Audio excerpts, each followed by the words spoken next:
Mambo 10 usiyoyajua kuhusu Ibrahim Traore.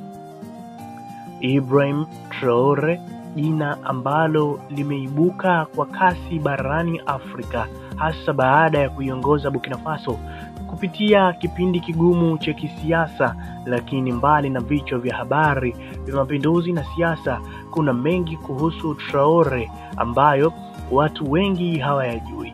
Haya hapa mambo 10 usiyoyajua kuhusu kijana huyu shupavu.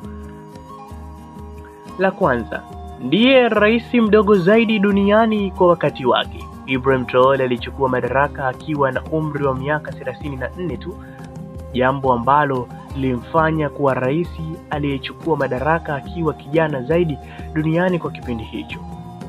Namba 2, ana asili ya kijeshi ya kawaida sana. Tofauti na viongozi wengi wa mapinduzi, Traore hakutoka katika familia yenye historia ndefu ya kijeshi.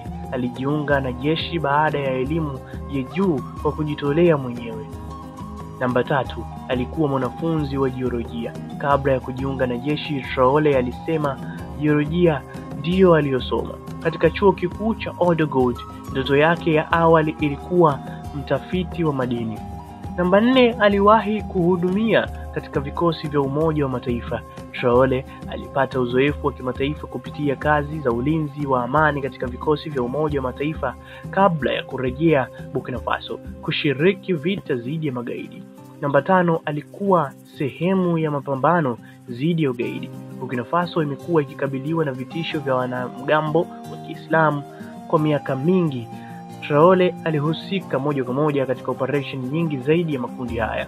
Namba 6, mapinduzi yake yalisukumwa na kutotimiza ahadi za usalama. Aliongoza mapinduzi dhidi ya mtangulizi wake Paul Henri Sandaogo Damiba, akitumia ujasiri wake akimtuhumu kushindwa kurejesha usalama